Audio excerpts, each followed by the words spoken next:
The sun was just beginning its descent, painting the sky in shades of orange and purple, casting a warm glow over the quiet suburban neighborhood of Meadow Creek.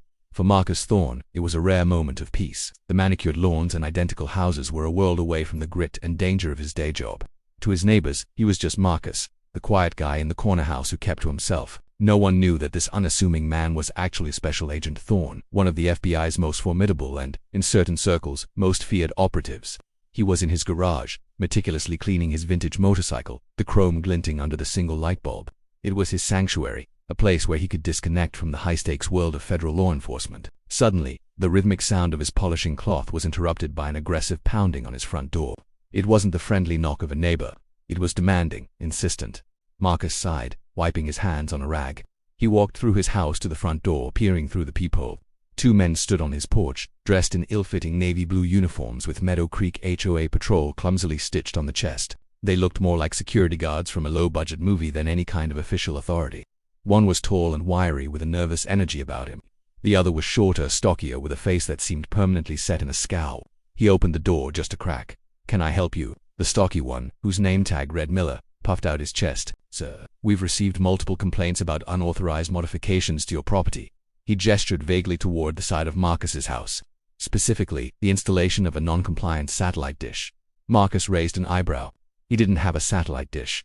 "I think you have the wrong house. I don't own a satellite dish." "Don't play dumb with us," Miller snapped, his voice a little too loud. "We have the authority to inspect your property. We need to come inside." The wiry one, Jenkins, shifted his weight from foot to foot, his hand hovering near a cheap-looking plastic baton on his belt. The whole setup felt wrong.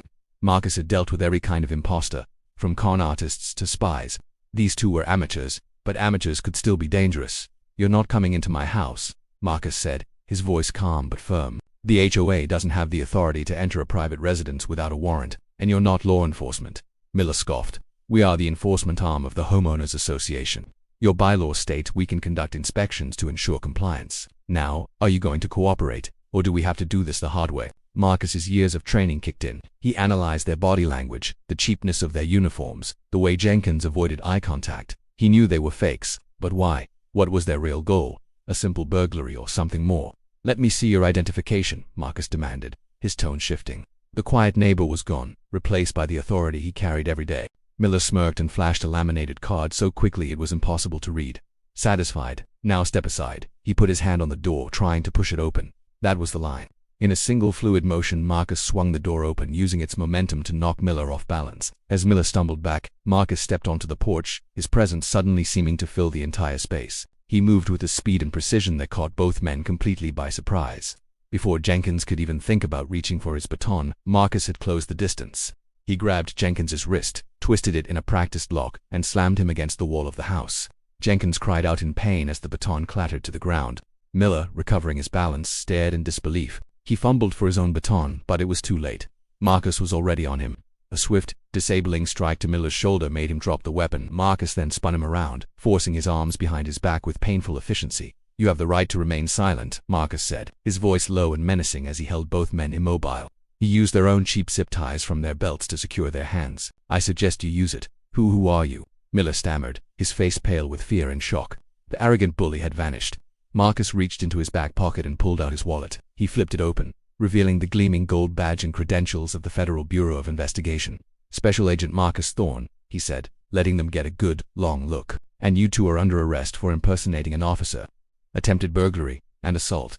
The color drained from their faces. They hadn't just picked the wrong house. They had picked the one house in the entire state, maybe the country, that they absolutely should have avoided. The realization dawned on them. They hadn't come to arrest a quiet resident.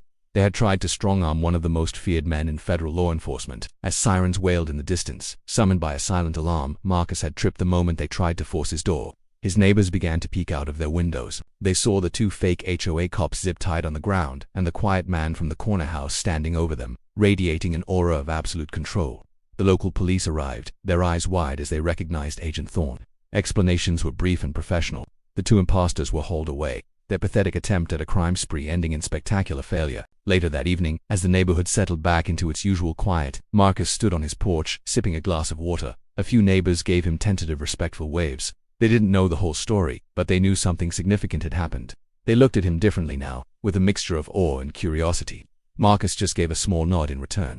His peace had been disturbed, but order had been restored. The quiet guy in the corner house had reminded a couple of criminals, and perhaps his entire neighborhood, that things aren't always what they seem.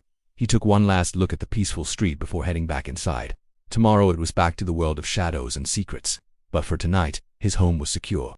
Thanks for watching. If you enjoyed this story, make sure to like, subscribe, and hit that notification bell so you don't miss our next video.